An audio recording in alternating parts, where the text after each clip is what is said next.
What is up, guys? It is draft time. We're going to do another Best Ball Mania. You know what? Only a couple weeks left. Best Ball is not going to be around forever. That's right. You can only draft before the season starts. That's the way it works. Although they will have some in mid-season drafts too. There's always new contests opening Underdog. That's why I love it. But Best Ball Mania 5 is the big one. It's where the grand prize is, the flagship contest. And there are still some openings. So we're going to get in another one. And let's see how things have changed because exhibition games, training camp, a lot of risers and a lot of fallers. Let's see if we can take advantage of some of those changing ADPs while we can. So if you want to join us, you know the deal, guys. You got Underdog. You've been here. You've done that. Get in with us if you can. I know Super Dave is ready. Some of the others, regulars in here. Let's see if y'all can get in. Get your Underdog app open. And of course, go to underdogfantasy.com. If you don't have an Underdog account, well, this is a great time to sign up for one. Make sure you use promo code ENDGAME to take advantage of the specials we have, those special picks that you get, pick'ems, and your deposit offer bonus. I believe right now it's 50% match up to $250 in bonus cash. That's right. They will add extra money to your account just for signing up. So take advantage of that. We're going to do a Best Ball Mania 5, so let's get into it, guys. Get your Underdog app open if you want to jump in there with us. BBM5, 30 seconds per pick. Chris, are you ready? I'm ready. I'm going to do it on my phone because sometimes my computer goes slow, so just count me in. All right, so here we go. 3, 2, 1, enter. Oh. Well, we've got plenty of space in here. We look like I think you and I were the first two in, actually. We were, and Super Dave's probably the third one. All right, guys, let's see if we can fill it up. Let's get endgame draft. Oh, someone just left. Let's get it full.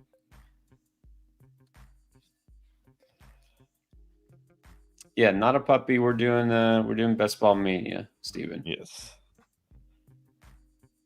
I'll admit I've been doing some other drafts as well. I know I probably not optimizing my entries by joining like every single tournament that they have like once or twice, but I can't help it.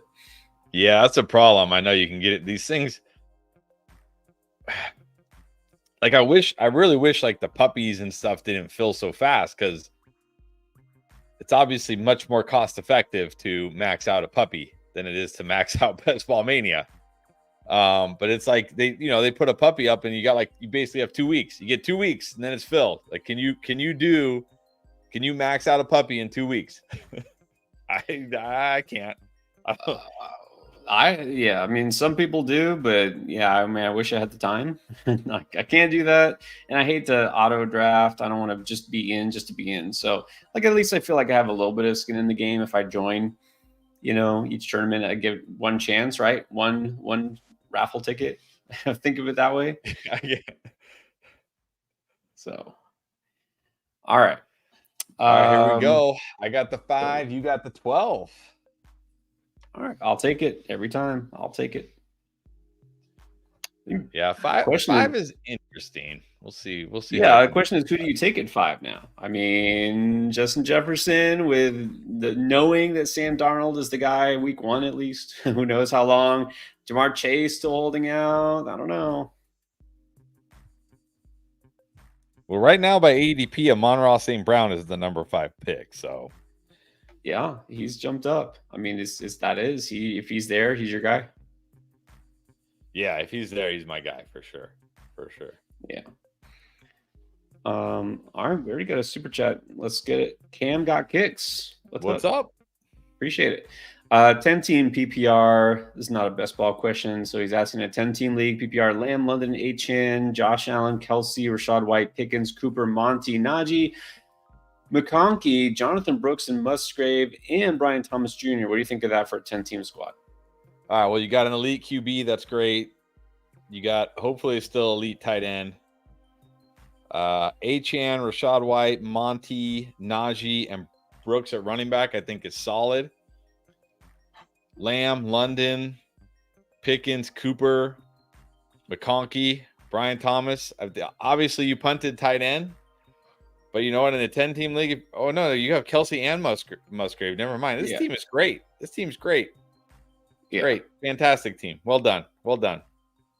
Yeah, I think it's easy to say the only possible question mark is HN going to be an RB1 all season long, right? And that's more so, look, is he going to stay healthy? Is he going to get enough touches? If he does, then this team could be a league winner. Yes, definitely. But it's a 10-team league.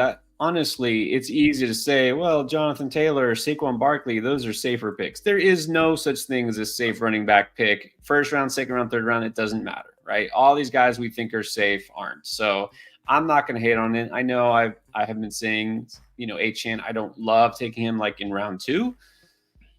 But you're in a 10-team league also. You can take more chances. You can get help off the waiver wire easier. Yeah. And it's true that none of these running backs are really safe. So, yeah, I think you've got a ton of talent, a ton of upside. And that's what I like about your team is a ton of upside. So we had an interesting start to this one. We saw CD, Tyreek Hill, CMC at the 3. Then Amon-Ra went 4. So I took Chase at the 5. Amon-Ra at the 4. All right. This is different. Why do you think CMC went 3rd? I think people are worried about the calf, and I think people are worried like, oh, he's a running back.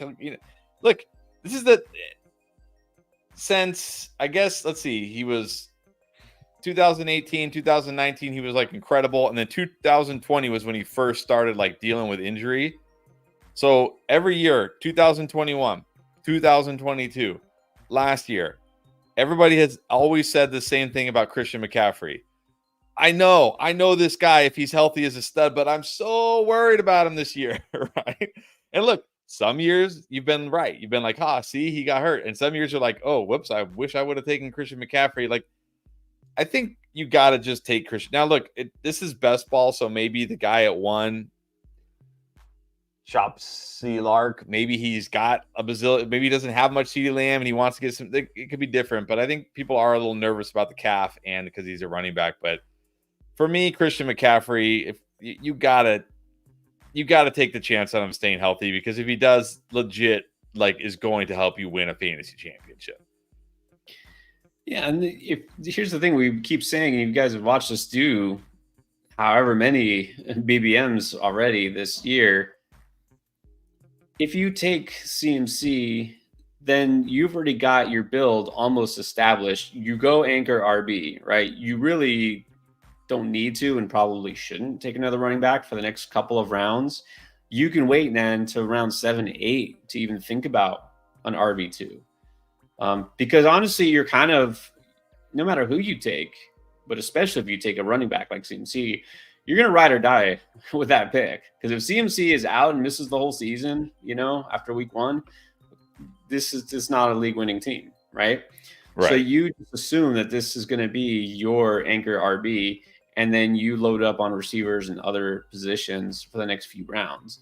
So it kind of it's not just that it makes your draft easier, but it strengthens your wide receiver core out of the fact that you don't need to address running back for a while. So I like that. I like that it establishes your build early on. Now, I don't feel the same way. Like, I took Jahmyr Gibbs. I don't feel quite that way with Gibbs. I don't feel like if I get Gibbs in round 1 or I guess 2.1, I'm not saying, well, that's it. I don't have to take another running back for 6 more rounds. Maybe that's just me, but I don't feel it's the same. So apparently, Chip Skylark is famous. Oh yeah. I don't know. That's what Zabronsky is saying. He's saying Chop Sealer. How do you not know who Chip Skylark is? Who is Chip Skylark? I don't know. Okay. Well, this is where Google comes in handy. I guess so. Who's Chip Skylark? Fill me in. Chip Skylark apparently is a character on Fairly Odd Parents. All right. Never watched it. Okay, I'm on the clock here. Let's go DK. I haven't gotten a lot of DK yet this year.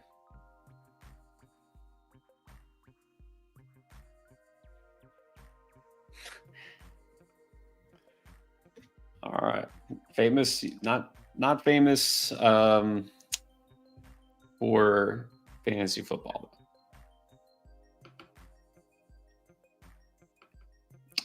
All right. Do we feel old now? We did not know who Chip Scarlett is. Is that a new show? Not new. It's a millennial thing, I guess, from like early 2000s. Look, one of my girls watched Fairly Odd Parents a little bit, but I don't know the characters. Okay, early 2000s. The cartoons I was watching early 2000s was like Dragon Ball Z. There you go. Not whatever that was.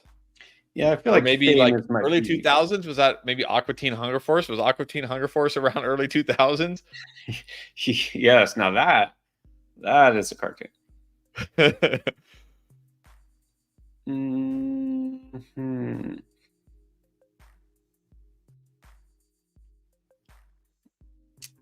That's what I hate right here. Get bunched up at the turn on the way back. It's just a bunch of quarterbacks and tight ends. I really don't want to pull the trigger on Laporta Kelsey this early. And I still don't love taking a quarterback. Like, I'll only take Hurts here if I already had AJB or Devontae Smith. I will say, not that I'm trying to sway you, and I know you don't have much time, but I'm okay actually taking Josh Allen here because he's easy to stack because his wide receivers go so much later, so you can try to target. Yeah, there you go. So yeah, like, actually, right, like you take Jalen Hurts here, your only hope is to get Dallas Goedert later. But if you take Josh Allen, you can still try to get like Keon Coleman, Curtis Samuel, Khalil Shakir later. So yeah, well, hey, if somehow Dalton Kincaid falls to me the next round, then I'm grabbing him easily. I'm just going to be honest here. I was trying totally to take a receiver, but the draft button didn't work, so it just gave me Josh Allen. Okay. But I'm just gonna, let's just pretend I took that advice because I love Josh Allen here. I do hear you. And look, there's something to be said for take your stud quarterback early, and you don't have to take another quarterback until round 12 or something, right? Okay, Alex B has a team he wants rated. 16 teamer, all right. 3 flex, no less. Dang. Deep league, deep benches, deep rosters. All right, so in a 16-team, we got Mahomes, Brees, Ford, Waddle, Higgins, McLaurin, Muth, Shaheed, Dowdle, Michael Wilson, and on the bench, okay, handcuffs, basically. The bench definitely is not great, which is to be expected, but is the starting lineup competitive? I think so. Yeah, I think the starting lineup is definitely competitive for a 16-teamer.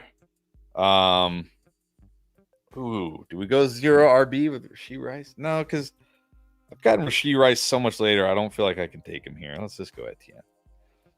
Yeah, this is, I think for a 16-teamer, this is great. Obviously, look, and I'm sure everybody's bench has question marks, but look, Vidal looked pretty good in that preseason game. Braylon Allen's getting a lot of good buzz. You got Brees Hall, so that's good. So if something happens to Hall, at least you have Allen. Tillman is honestly, I haven't talked very much about Tillman. I don't know why I haven't talked very much about Tillman, but I love Tillman as a deep sleeper. He looks like the wide receiver 2. Like, I'm not saying like the number 2 target. I mean the wide receiver 2 is in when they are in 2 wide receiver sets. He looks like he's going to be that guy. I think Tillman is a really sneaky good pick. So I like this team a lot, actually. Yeah, I'll say this. So your 3 flex, which is crazy. It's 16 team already, and you got 3 flex. Your 3 flexes are all startable for sure. And you got a great value. You made a very smart pick, I think, with Ford.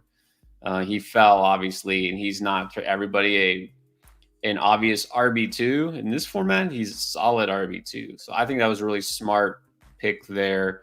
And I like that you have 3 really good, basically wide receiver 2 types. All 3 of your receivers are wide receiver 2s in a 16-team league. I think that's pretty good. So, yeah, very smart. I'd be happy with that. Go back to the 1. Look, in this draft, it was CeeDee Lamb. We got sidetracked by cartoons with Chip Skylark, but Chip did not take CMC, took CeeDee Lamb. I think that's totally fine because obviously we think CeeDee Lamb, unless he continues to not show up 2 weeks from now, we still think he's worth the 1-1 and the number one receiver. So maybe you already have a bunch of CMC, or maybe you're mixing it up, whatever. Okay, fine. You took CeeDee Lamb. But in a redraft league, right now, PPR, 2 running back, 2 receiver, 2 flex. Who is your 1.1? Is it just CMC? No question. Yeah, and that was for you, Danny. I would have normally gone Terry McLaurin there, but just for you, Danny.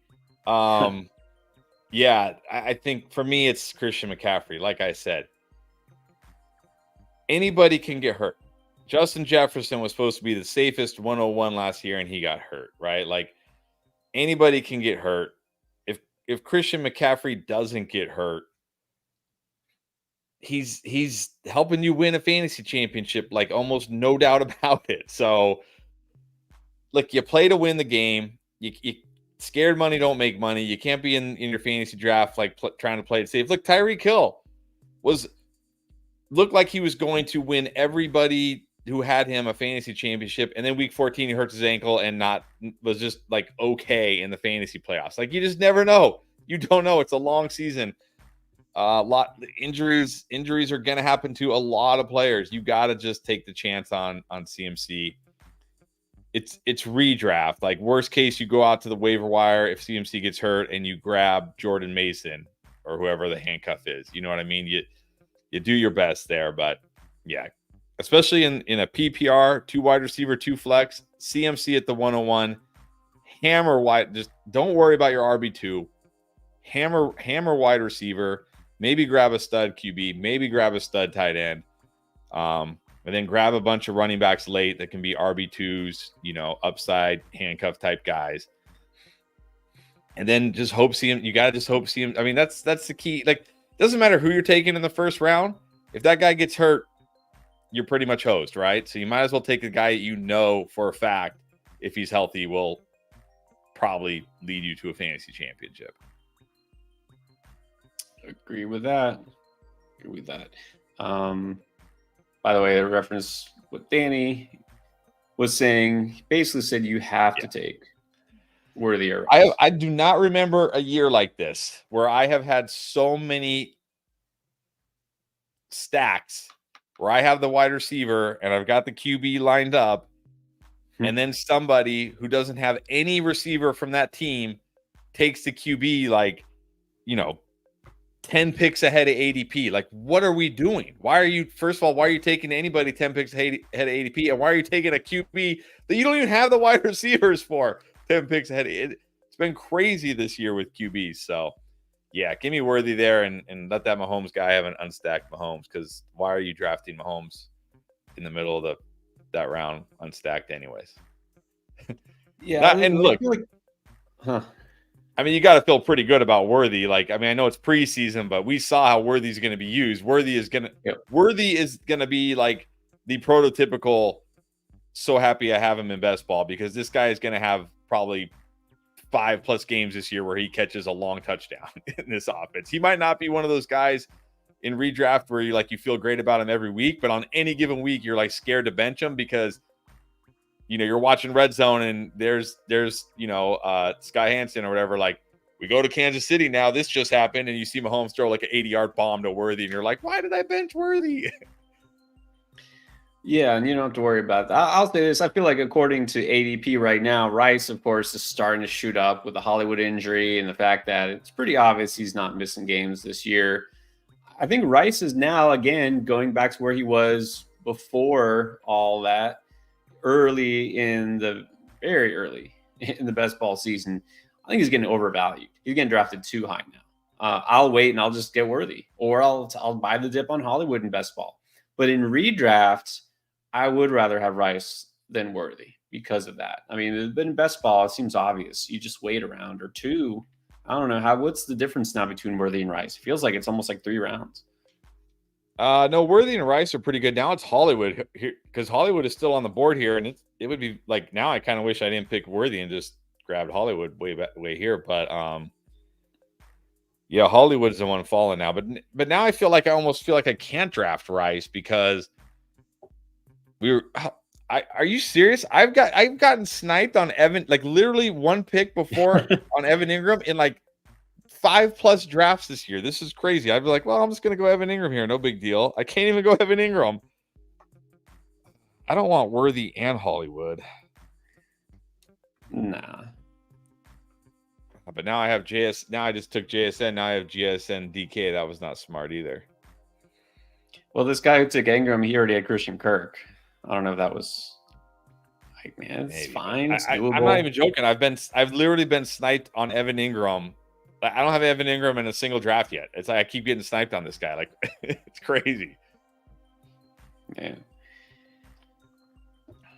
All right, let's gotta put what's up, Jason. Jason Canoas. What's up, Jason? Appreciate you, everybody being in here. Notice that some people are finally starting to realize it's fantasy football season. What is up, our resident Seahawks fan, Michael Fawcett? What's up, Mike? What's up? Top fantasy mid to late round rookie receivers, or not quite mid to late round yet, but who are your favorite later rookie receivers? If we're talking mid to late round, I gotta say Romo Dunze. I'm coming around on Brian Thomas. He's starting to get some good some good pub out of Jacksonville.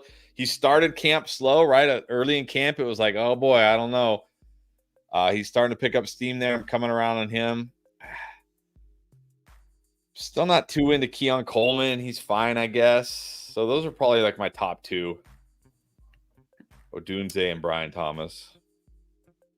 Yeah, and then again, I'm assuming we're doing best ball right now. I'm assuming he's talking redraft though, as far as actual drafts go. So yeah, I'm not in on Keon Coleman. And look, if he had fallen to me right now in this draft to go with Josh Allen, sure, I would have gotten him based on the fact that he would have been 76, 85, almost 9 picks after ADP. But thankfully he was taken, so I got Curtis Samuel, who I prefer better anyways. So that did work out. Thank you, Chris. That was a good strategy. As far as rookie receivers, AD Mitchell, I mean, he's been turning heads at camp. He's obviously talented. He's got that chip on his shoulder, but now he's more importantly getting more run because of the Downs injury. I think Downs is still going to be that slot guy, of course, when he comes back, and it's not like he's out for the season. But AD Mitchell definitely can make a splash. I just like that offense in general. Yeah. Just like that he's in that offense. So it doesn't look like Pearsall's really going to be that involved without an injury now that Ayuk is not going anywhere. I think I'm officially just have zero interest in Patriots receivers like Pogue and Baker and whatever. Like, I don't think it matters. Like, come on, it's the Patriots are going to suck. Their passing offense is going to be terrible. I'm not buying into any of those rookies. I don't think it's that deep a class for receivers this year. I'd rather take a guy like Jalen McMillan. He might be an interesting pick. It's really not a lot in redraft that I want to take too many chances on if you're talking about mid to late rounds.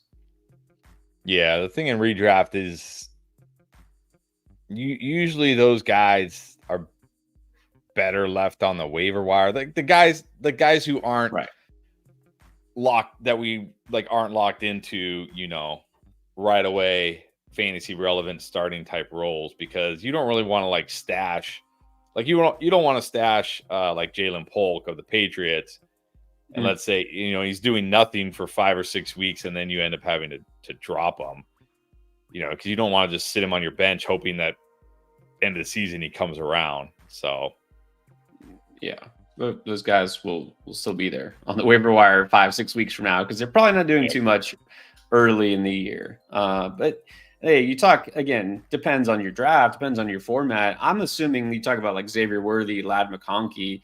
I'm assuming those guys are gone by the mid rounds. But look, if they're available, obviously those are your top choices, Dunze. But I'm thinking later picks.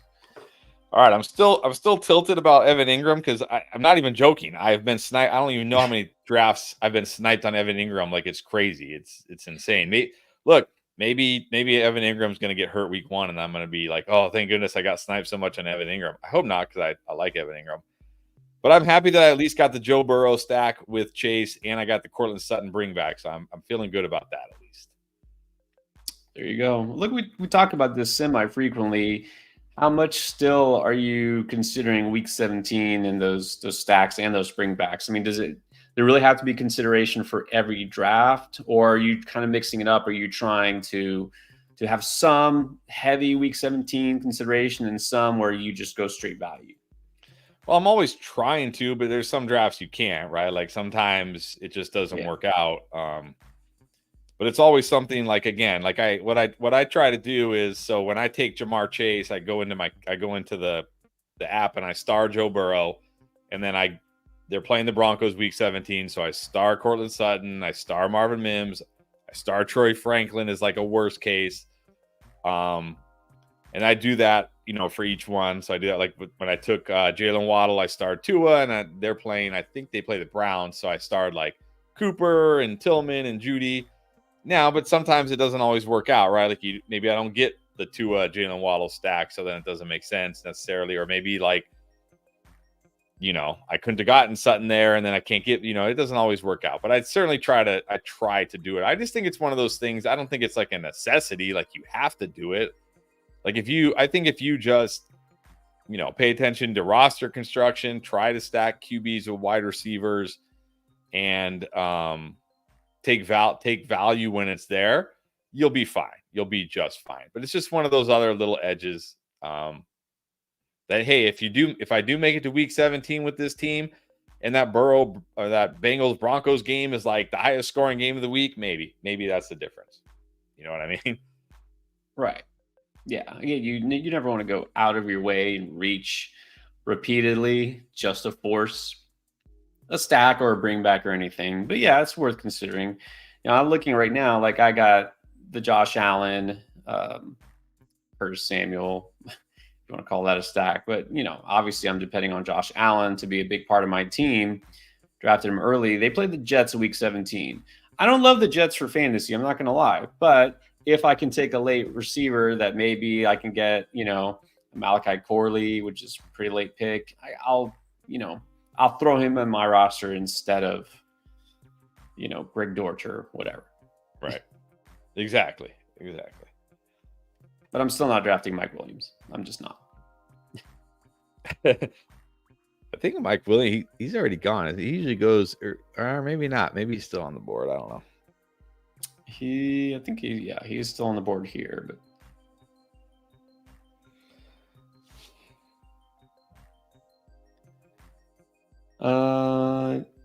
Tris, good question. Is Allen and Shakir a qualified stack? Yeah. I mean, yeah, it is. I considered Shakir. I could have got him right there. I don't know if I really want to go on Shakir and Curtis Samuel with Josh Allen.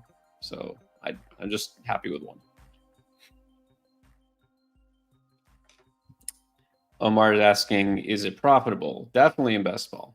Yeah, definitely in best ball because, best ball, first of all, you're playing against, I don't know, how many people are in this tournament? How many people are in this tournament? 1 million? I don't know.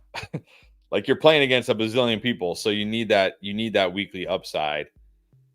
And to separate you from the pack. So you definitely, it's not a necessity. I have a team or two where I don't have any stacks because, again, like the QBs that I need to stack get taken early, like way earlier than they should for teams that don't have stacks. And it's like, well, okay, I guess I'm not getting any stacks this draft. And I end up with like, whatever, 3 late round QBs that are unstacked. But if possible, you want to try to stack.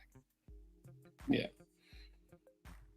Now, this is interesting. We're going to give way too much airtime to Chip Skylark here, but okay. So Dak Prescott's still on the board. Dak's ADP is still inside the top 100, 97. And I get why he's falling because CeeDee Lamb hasn't shown up and whatever. He was just taken at pick 120 after an ADP of 97, which is a steal. And he already had 2 quarterbacks, though. And one of those was Lamar Jackson. And the other was Jordan Love. I mean, I don't know. What do you think about that? Because you already have 2 really good quarterbacks. Are you buying the dip just because it's there? Or do you think that's a burn pick? Yeah, I'm personally not, but I think some people, because didn't the guy who won BBM last year, didn't he have 3 QBs? So now like 3 QBs is all the rage. Yeah, well, that's what I hate. Is everyone's. I mean, this happens with all the time, right? With rankings, with projections, like whatever happened last year. Yep, that's what's happening this year. Definitely going to happen again. Exactly the same thing. It's like I'm not doing 3 quarterbacks because I just don't think it's the smartest way to use my roster spots. But Yeah, I'm only doing I only generally do 3 quarterbacks when I don't feel good about my number one right, quarterback. Like if my number one quarterback, like let's say I just got like I don't know, like Jared Goff, who's still on the board. Let's say he was my number one quarterback, I'd probably go 3 QBs with Goff. right. If I'm drafting a quarterback basically in the first 100 picks, I'm only drafting one other because that means that quarterback should be able to carry me pretty much most of the season. So that's just me, though. I did just finally get my first Fryer move, so that's good because I've been sniped on him a lot too, man. That's your first? Yeah, Wow. And you've I been know, but it's like it just feels like the times when he's on the board, like I don't need tight end there. Like the times when he's actually on the board and I'm on the clock, it's like maybe I already have Laporta or McBride or Kincaid, and I have other needs. Like I need a running back or I need a wide receiver. So I'm like, it's fine. I'll just keep waiting. Or he gets sniped. So I went ahead and took him here. And now I'll probably with Goddard and Freiermuth, I'll probably just call it a day at tight end. Honestly. Okay, let's see here. So I don't think. Okay, I better pick before I get. Okay, Benson. And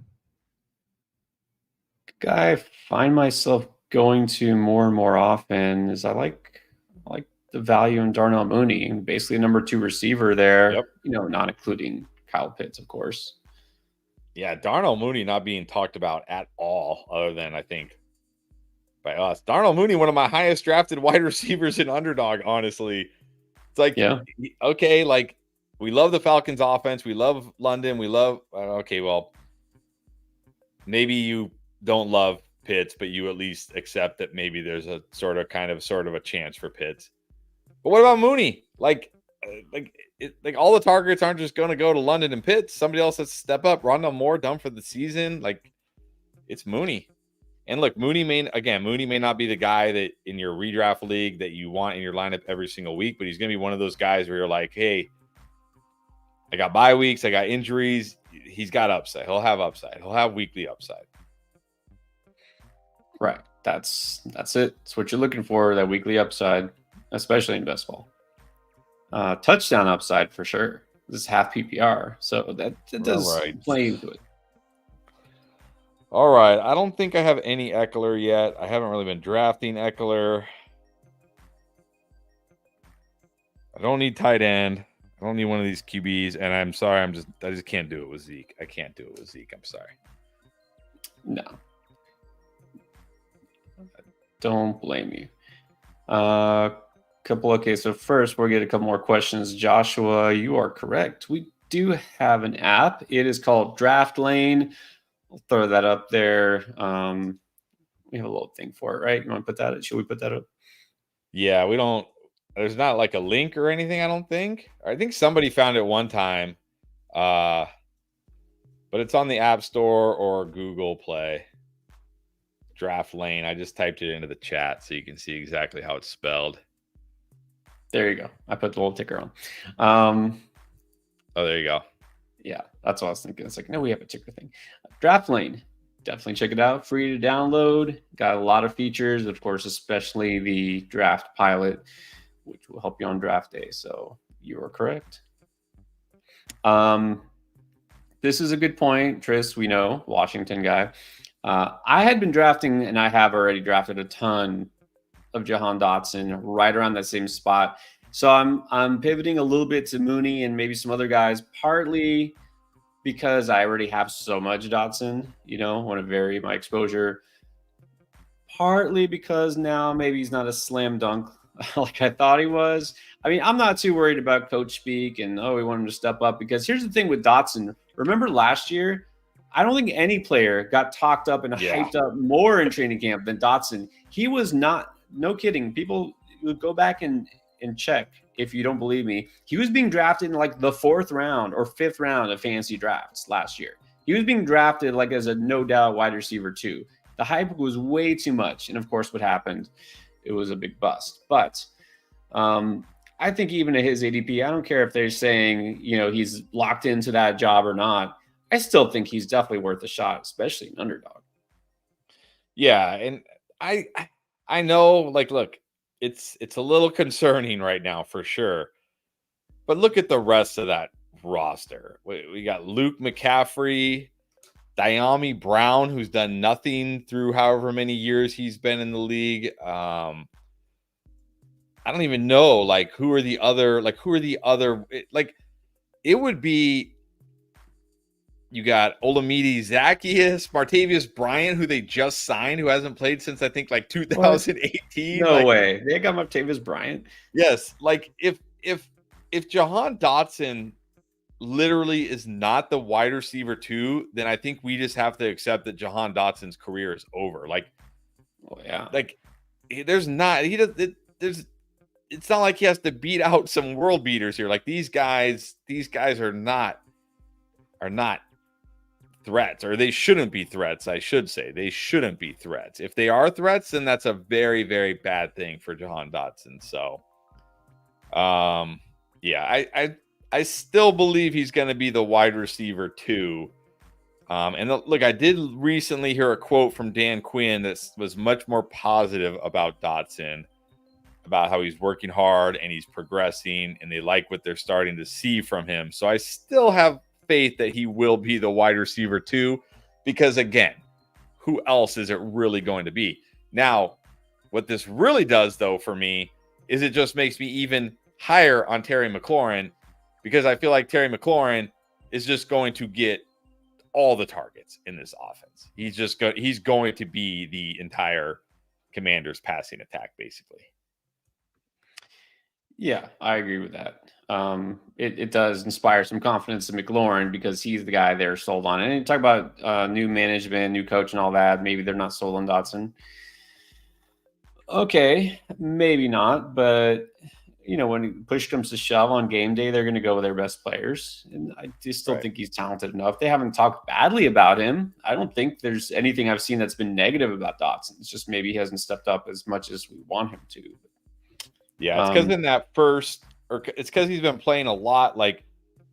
He plays with the starters, but then he stays in there with the second stringers and the third stringers, and that's where people are like, "Wait, what's going on here? Why is he still out there?" So yeah. So that leads to the question: is JD good enough to be a QB1 this year? Yes, because of two reasons. Number one, his legs, and number two, his deep ball prowess, because he may not be the guy, a guy who completes 70% of his passes, even though he did do it in college, but he might not be the guy in the NFL. But if he can hit a few big passes every week and run for 30, 40, 50, 60, 70 plus yards and a touchdown on most weeks, then yeah, he can definitely be a QB1. Not like a top 5 QB or anything like that, but like a lower end QB1. Right. All right. You are up now. You got 7 receivers. And all right. Let's go here. I'm going to gamble that Gino makes it back to me, since I have DK and JSN. Yeah. Yeah, that's... Although you never know in these drafts. You never know in these drafts, man.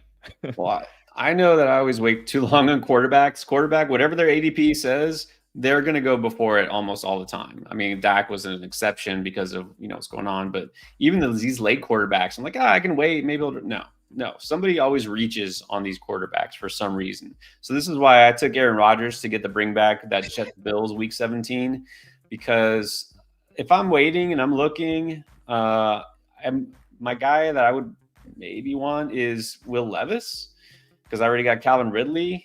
And I have pick 180. He's 174 ADP. I'm assuming he's going to be taken because every time I try to wait, I get burned on this. So I don't love Aaron Rodgers, but at least he's a floor guy. I mean, this is what I'm talking about. Team 2 just took Deshaun Watson when they already had Tua and Stafford. Yep. And they don't have any they don't have a single Browns receiver. just because.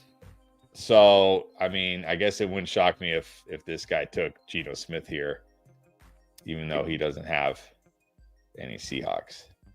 Right. And has 2 quarterbacks. Yeah, he's got Herbert and Caleb, but it still wouldn't shock me that this other guy's got T-Law and there Baker. You there you go. There you go. It's great. It is crazy. Why not take a third quarterback for a non-stack? I mean, it's like, yeah, that's what I'm talking about. Oh, this is why you almost gotta reach on QB in these things if you want the stack. All right, let's go. Man, I really need running back, but there's no running backs here. All right, let's go Bateman, last wide receiver. All right, let's backtrack a little bit. What's up, Gabriel? Good evening. Asking about the Warren injury. He's saying, I knew that you were in on Harris.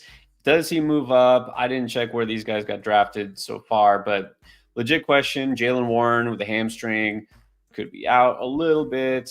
It says week 1 is in doubt. So how much do you move Warren down? How much do you move Najee up, if at all? Well, I was already saying I'm way higher on Najee than Jaylen Warren. I already felt like Jaylen Warren was a trap this year. Jaylen Warren is one of those guys people want to love so much, but when you look at, it's funny, yeah, it's like everybody hates Najee and everybody loves Jaylen Warren. But when you look at Arthur Smith, first of all, you have to understand that Arthur Smith is evil. So he's probably going to use the guy that is most hated anyway. So that right there already leans to Najee Harris. But number 2, the last 2 years in Atlanta, they were ranked 1st and 2nd in zone rushing. Najee Harris, pretty good in zone rushing schemes, terrible man gap rushing schemes. Jaylen Warren, the exact opposite. Very good in man gap rushing, terrible in zone rushing schemes. Najee Harris fits what Arthur Smith wants. He's a bigger back. He's a better in zone running schemes. It just always seemed like Najee Harris was going to be the guy here. And now Jaylen Warren with this little setback. Yeah, I wasn't really drafting Jaylen Warren at all. So I was already team Najee over. Not that I was like super high on Najee, but I was Najee over Jaylen Warren anyways. Yeah, I think honestly, I've never been super high on Jaylen Warren, as you know, and I'm kind of backing off of Najee a little bit this year. If he's missing 1 week, 2 weeks, I mean, so what? This is not really affecting my draft strategy. I'm just a little leery of both because I feel like the ceiling is capped. That's my concern. They're solid. If I can get one as a third running back, okay, I'm fine. Like a bye week fill in, an emergency, a backup, but I don't want to count on either one as a weekly starter. I just don't. Well, like exactly. These guys should be your RB3s or worse, honestly, in most leagues. Looks. But I think between the two, Najee's going to actually be better. And look, Najee, I kept saying this last year, and look, nobody wanted Najee's awful. I'm like, Najee looks good this year. Najee, one of the leaders in runs of over 15 yards, one of the leaders in yards after contact last year, one of the leaders in evaded tackles. Like, he was actually good last year. It's just everybody hates, but just for some reason, everybody hates Najee Harris. I don't know why. Why does everybody hate Najee Harris? Because he was so bad year 2? I think just the disappointment lingers. Expected him just to be the next Derrick Henry, and he hasn't been. So could be. So Danny, I'm gonna try to get Bo Nix on the way back here. I'm going to just assume that this guy right here does not take Bo Nix, even though he could. The other guys behind me all have 3 QBs, so hopefully they don't take Bo Nix. when you're hoping for Bo Nix to fall to you, that's when you know things have gone south. Yeah, that's No. I got Hey, look, because you they play got the Cortland Seahawks Sutton. week 17, so I don't have the Geno stack with JSN and DK, but at least if the Seahawks light up the Broncos that week. Oh wait, no. Bo Nix plays the Bengals. I guess it's still okay. That's right. No, Caleb Williams Bears. don't wait a minute. Could be wrong. Check your team. Well, you have Joe Burrow. You got Bengals. So there you go. I know, but it doesn't really make sense to have the quarterbacks playing each other that week. I mean, I guess maybe they can both go off, and then I get whichever one goes off the most. Yeah, just assume that it's going to be a high-scoring game. You know, Bengals Broncos. Perfect segue though to Seattle. Mike's got some insider info. What do you think about Noah Fant, who I did notice? I don't know if somebody saw this because they're in the draft, but was taken 20 spots ahead of ADP in this draft. I don't know why. Michael, is that you? Michael, are you Divot? Yeah, that's what I'm wondering.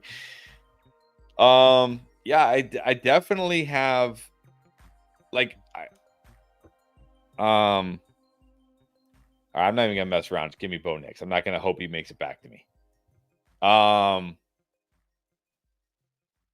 This whole offseason, Noah Fant had a lot of hype, and I haven't really understood it, but there must be something there. So we'll see. I want to see it happen before I really buy into it. Yeah, late round best ball, sure. I'll take him as a third tight end if I go 3 tight ends, but it's kind of okay. So Ben Haskell is saying that their tweet just came out, like right when we're talking about it, that now Warren could miss a few weeks. That might change my draft strategy. Yeah, I mean, again, I've been calling Warren a trap, not drafting Warren. I just don't feel like what he does fits, what Arthur wants to do. So, I mean, that's not to say that he's not going to touch the football. He'll still be involved, of course. But I think it's going to be a year where people are complaining about, like, why is Najee Harris getting the ball so much? He sucks. Give it to Jaylen Warren. But look, it is whether you think Najee sucks or not, whether you think they should give it to Jaylen Warren, all that really matters is who's getting the ball, who's scoring the fantasy points. Right.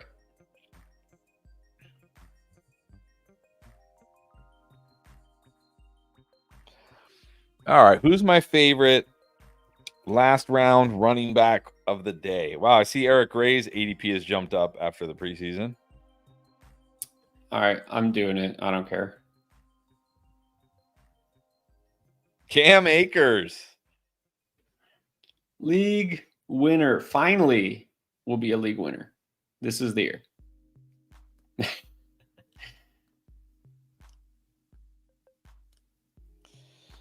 I actually think I know who I'm going here, assuming he's still there. It's gonna surprise even me.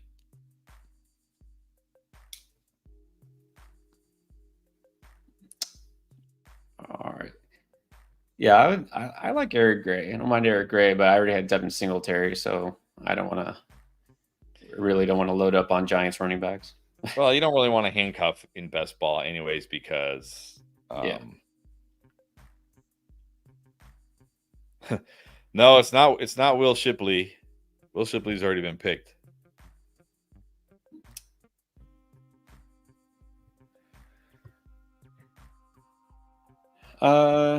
Yeah, well, we'll see. We'll see about Jordan. I don't know. I haven't heard much about him this preseason. I don't have any AJ Dillon, and it actually sounds more and more like he is going to be the RB2 in Green Bay. There you go. Look, never let it be said that you are ever 100% completely out on a player, no matter what you've said on him in the past. He's all reports are he looks the best he's ever looked. I mean, okay, fine, take that with a grain of salt. A lot of guys have looked the best they've ever looked. But it sounds like, well, first of all, Marshawn Lloyd not even playing because of the hamstring or practicing because of the hamstring injury. But even before that, like it looked like it was clearly AJ Dillon behind Josh Jacobs. So All right, let's do it. Let's do it. Another year of AJ Dillon, I guess. Yeah, look, I've been big on Marshawn Lloyd, but obviously he already was climbing, uphill battle to be the RB2 against established veteran, but that injury basically means he's a late season only flyer, so not worth drafting a redraft and only late in best ball, and I already had enough of him in best ball. Yeah, AJ Dillon definitely could have some value. All right, that's it. It's over. Let's take a look at these teams. Let's see if this is your favorite best ball mania team yet. I don't know if I'm my favorite, but even though I got sniped on Geno, I do like this team still. I'll admit I might.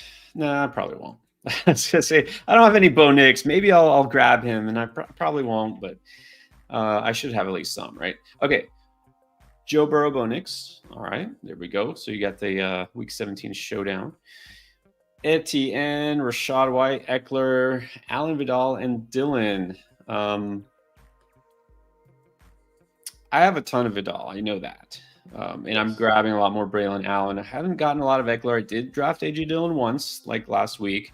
It feels like you're really kind of counting on Etienne and White to carry the load for the most of the season, right? So this, which is surprising because you haven't really been in on Etienne this year. What do you think? No, but I mean, I have said in the videos, well, I always say in these best ball drafts, I'm going to take the value when it's there. Now, it wasn't an extreme value on him, but he's slightly below ADP. I had already gone 3 straight wide receivers. And I have said, I've never called Etienne a bust this year. I just said, like, in your typical leagues, like ESPN, Yahoo, you got to draft this guy in round 2. I don't think he's going to be good enough for that. But 4th round Etienne, I'll take Etienne. Yeah, that's the key thing is you got him right around his ADP a little bit after, so solid pick. All right, let's see the receiver core. You got Jamar Chase, Jalen Waddle, DK Metcalf, and Xavier Worthy. I know you're already doing backflips with that. JSN and Sutton, Wilson and Bateman. I mean, really, there are no dart throws here. These are all guys who could give you value any given week. So, yeah, definitely love the wide receivers. And I love that I got the Sutton bring back with Chase. That was nice, too. Here you go. And Goddard Muth, very solid there. I mean, I don't think with those receivers, you need one of those guys to step up and be like a top 3 tight end. They just need to be out there and get you some points. That's right. Exactly. All right. From the 12. Oh. Now, I am aware that both my quarterbacks have the same bye week. I'm punting week 12 because as I knew would happen, Will Levis was taken before I could have taken him. I'm sorry. I don't want to get Sam Darnold as my QB2 just to avoid a 0 in 1 week. So I'm going with Josh Allen every week, Aaron Rodgers because of the week 17 matchup. So I got Gibbs, Walker, Moss, Singletary, Benson, Rashawn Johnson, and of course, league winner Cam Akers. What do you think about that RB room? Yeah, I mean, Gibbs and Walker should be able to carry you. I like the guys behind him. And look, I know it's just preseason, but Akers has actually looked pretty good. Mixon has been banged up. Man, Damian Pierce looked like he continued right where he left off last year. And by what I mean by that is looks just absolutely horrible. Like this guy looks horrible. So yeah maybe. Maybe. More than anything, I feel like Benson has dipped a little bit. His ADP was getting close to 100 a few weeks ago. I don't know what it is. I feel like that could be a great value. I mean, it's not like I'm out on him being a second half surger. So let's go to wide receiver. I feel pretty good. Got Puka, Zay, Ridley, Curtis Samuel to stack with Josh Allen, Mooney, Tolbert. Yeah, I reached a little on Tolbert, but that's okay. And then Corley. Yeah, good wide receivers here. You got the stack. You got Corley for the bring back. Nice. And then Jake Ferguson, Kate Otten. Again, not overly exciting, but just need these guys to just score some touchdowns. Yeah, exactly. You just need one of them to be good on any given week. That's it. That's what we're looking for. All right. Best Ball Mania 5. Another league in the books. We'll continue to do some of these, guys. Got a couple weeks left. Honestly, if you have not gotten into one of these leagues, you still have a chance, but not too much longer. So Try it out. It's a lot of fun. You have a chance to win a lot of money. And you don't have to get in the BBM5 if you want to just kind of try out best ball and, do a smaller league. They have things like the puppies, the poodles, all sorts of smaller leagues that cost $5, $3 even. I mean, you can also, by the way, create your own private league if you want to. You don't have to draft in these big tournaments. You don't have to draft against, the general public and people who are on here. You can just create your own league. We're in one right now, right? Our endgame league, 12-team league. Vorador created it. You can do a 3-person league, a 2-person league, which I don't understand, but still, hey, maybe that's your thing. The grand prize of $5. You can create your own custom leagues down here and with your friends, your home league, right? Maybe you want a league that you can just draft and then see who does the best. There's so many options. So again, if you haven't tried it out, do that now. Just download Underdog or go to underdogfantasy.com, the website, and make sure that you do use the promo code ENDGAME because that gets you those specials. You get bonus cash just for your first time deposit and special picks. We haven't even talked about the pick'ems. We'll talk about those later. But there's so much to offer. We're going to be with Underdog again all year long. Talk about all the specials. So again, check it out if you haven't already. And we'll be back. We're going to do some more mocks throughout the week. It's draft season, so you want to do more mock drafts. Hit notifications if you don't have them on already so you know when we go live. We'll do some sleeper mocks with you. That's right. You can draft with us. And last thing is we have some openings still, I believe, a couple of openings in our actual leagues where you can draft and play with us. So you can check that out. Just join our Discord and you can find the link there. Yeah, let me get the link real quick. It's a good point. And we got some variety, right? A couple of different options for you to choose from. So anybody already in the Discord here, if you guys don't already know about that, check the announcements channel on the Discord. There you go. And if you're not in the Discord, you can join it right now. Got a lot of good information there. All those channels. All right, guys. That is it. Have a good night. We'll see you on the next draft.